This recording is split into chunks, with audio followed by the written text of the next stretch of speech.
I want to ask one thing. Would you please advise me on how an entrepreneur can balance or cope with personal and professional life? It seems very hectic to carry on with zeal and satisfaction. If you're happy at work, there's something tense waiting at the personal front. If you're happy with your personal aspects, there's tension at work. Please help. Warm regards, Richu. Thanks for the question. Especially as an entrepreneur, it's hard. It's really hard to balance your personal and your business life because we're so emotionally attached to our business, right? A lot of times the business is an extension of what we do. What I find really helpful is first to have a separate space. So you may not be able to afford an office, if you're starting up. I like having an office that I can go to, so I have my home and then I have my office, and I know when I'm at home I'm doing home stuff, and when I'm at the office I can focus on my business. If you're working from home, try to create a separate space that is just for your office, and when you go there you're working, and that's you're going to be focused on that, and try to get everything accomplished and not get too distracted by your personal things. I find when entrepreneurs have a huge mix, you're working out of your kitchen and there's kids coming in and out. It's just really frustrating. So you want to have a clear separation.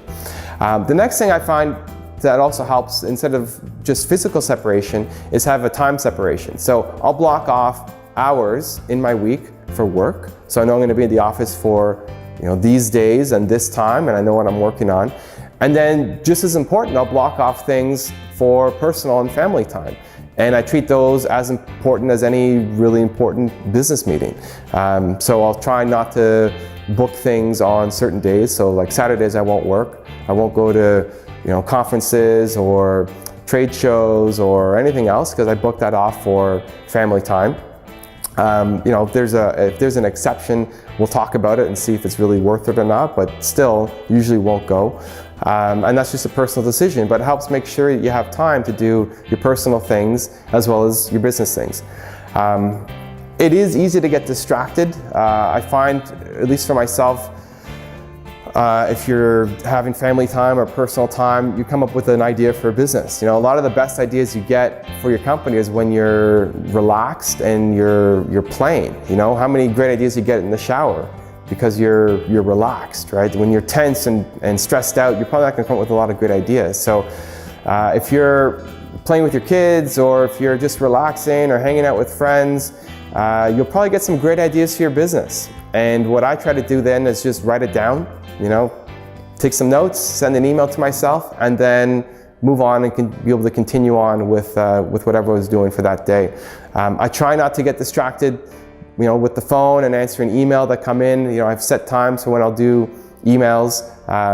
So just having clear boundaries between your personal life and your business life, I find really helps. I know it can still be hard, but try to remember that, when you're spending your time with your family or friends, that's your time with your family and friends, and shut off everything else and don't bring your work home with you.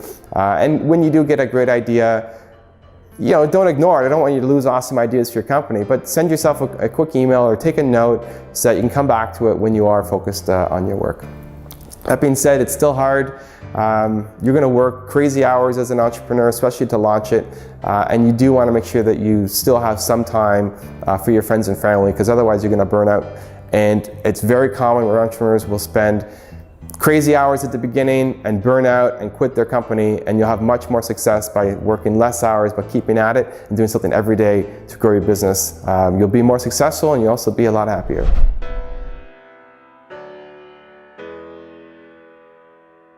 Most people suck at creating work-life balance or harmony because you're constantly comparing what you're doing to other people's schedules. Of all the things that you need to figure out in life, what balance means to you is among the most important. Jeff Bezos jokes about optimizing his toothbrushing routine because he's trying to maximize his efficiency, while Warren Buffett reads for 5 to 6 hours every day. You can't do both, and you need to stop comparing yourself to someone who you're not. It's crazy how much balance and scheduling comes up. I think most people are lost. I think again, the biggest problem is you're just comparing yourself to other people, and then you don't know where to stand. You don't know what rock to stand on, and so you feel like you're pulled in 1,000 different directions. When I went on my tour this year, and I'm sure it's going to come up on the next one again, people kept asking, what does balance mean to you? How do I find balance in my life? And I used to joke, one of the funniest jokes that I told, and I'm not that funny, so this is one of the funny moments. Was when I was talking about The Rock, and The Rock has his routine where he's working out for 4 hours a day. He has to work out for 4 hours a day.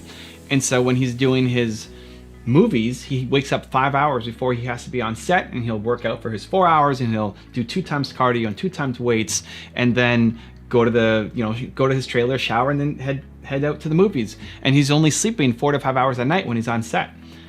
I think that's crazy, but I don't look like The Rock. And that's when people would laugh, because I don't look like The Rock. But it's true. People will try to take on The Rock's schedule, but you have other priorities. What The Rock values isn't the same thing as you value. There may be some overlap and some similarities, and there's nothing wrong with trying on the hat. There's nothing wrong with attempting to do it. There's nothing wrong with seeing how it fits, right? To get pieces, to say, hey, I'm gonna try meditating, I'm gonna try working out, I'm gonna try making a video, I'm gonna try morning pages, awesome, great, yes. But then to judge yourself to say, well, I'm not able to stay consistent on that, it's not what you should be doing. Because you want to work out 4 hours a day, and you want to read 5 hours a day like Warren Buffett, and you want to optimize your toothbrush routine like Jeff Bezos, and you want to do all these different things, but it's too many hours in a day. What you have to figure out is, how does balance look like for you? And then not be ashamed to go off and live it when everybody else thinks you're nuts. So how do you do it? I'm gonna give you a 3-step process that I think will help. Step number 1 is start to figure out, what does balanced harmony look like for you, whatever you wanna call it. Sit down, take some time, book off half the day. This is worth it. This is worth it. If it's a Saturday afternoon or Sunday morning, whatever you are the most free and creative, find a space that you love, whether it's walking out in nature or your desk at home, or a coffee shop, library, something where you can just be by yourself, not have distractions, and really just ask yourself, what does a balanced life look like for you? What does harmony look like for you? Because you don't want to spend all day at work. You don't. And you don't want to spend all day with your family either. You don't. You don't want to spend all day doing anything. But what's that ratio look like? You don't want to spend all day sleeping. What's that ratio between how much time sleeping, how much time with your family, how much time on your hobbies, how much time with your friends, how much time at work? What does that ratio look like for you? And you may get a weird duck answer. Like, it may not fit into the society's norms. That's okay, right? It starts with you understanding, this is what I need for my life. Having clarity and having certainty around it, so that when other people judge you for your crazy schedule, say, this is what I need. This is what I need. Remember, the people who are judging you are all insecure about their own life and their own schedule too. So don't worry about it. Go live your life. Spend the half day. Maybe do it right now. If you have some ideas already, what does balance or harmony look like for you? Number 2 is map your actions to your ambitions. Okay, great. Now that you've set out what a perfectly balanced life looks like for you, you got to do it. You show me in your calendar where you're actually doing it.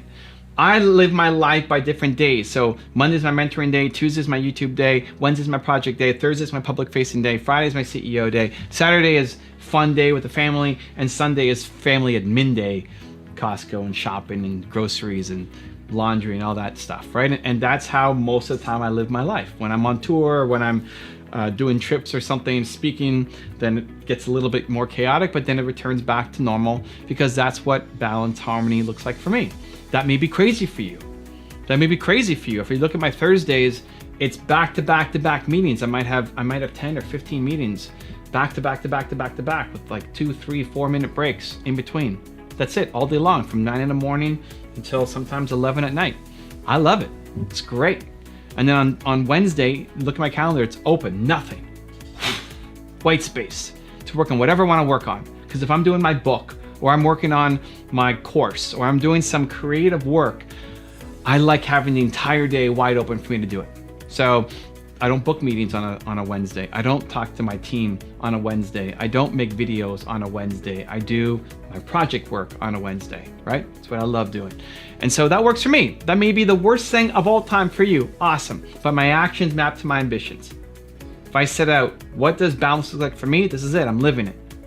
Just like Saturday is fun day. Don't message me on a Saturday. You're not going to get a response. I'm spending the day with my wife. I'm planning surprises for her. I'm taking to a new restaurant. We're planning some kind of activities to do together. That's what we do on Saturdays, right? That's my version of balance. But at the same time, during the week, My wife and I, we work together, so I see her a lot, but we don't start hanging out at night until 8 o'clock, right? That may seem crazy for you, but then we have all of Saturday completely shut down to work on things together, fun things, and then Sunday, the whole day to do what is actually family work, right? That works for us. It works for me, it works for her, it works for us. It may be the worst thing of all time for you. Maybe you do want to spend 3 hours a day cuddling with your husband or wife. Awesome, put it in.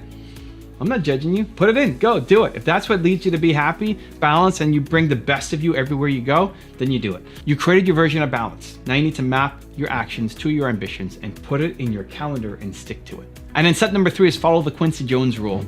Quincy Jones, a legendary music producer, once said, "Not 1 ounce of my self-worth comes from your opinion of me." And I really love that, because I think so often we play small based off of other people's opinions and expectations of you. All these other people with low standards who hate their lives are judging you, and you live your life by their low standards. Somebody who hates their life, right? They're just on the edge of depression, or maybe they're already there and they're judging you, and these are the people whose opinions you care so much about. Not 1 ounce of my self-worth comes from your opinion of me. That doesn't have to be something you say out loud to them. That might cause some problems. But in your own head, right? Their opinion doesn't mean anything to you. If somebody looks at your calendar and you're cuddling your husband and wife for 3 hours a day, and that's what you need, awesome. Embrace it. This is who I am. I'm crushing it. What are you doing? Are you happy with your life? Right? Follow the Quincy Jones rule. If you want to change your life in the next 30 days for free, check out my training right here below. Or if you want to know the 3 mistakes entrepreneurs make when starting out, check out the video right there next to me. I think you'll enjoy them. Continue to believe, and I'll see you there.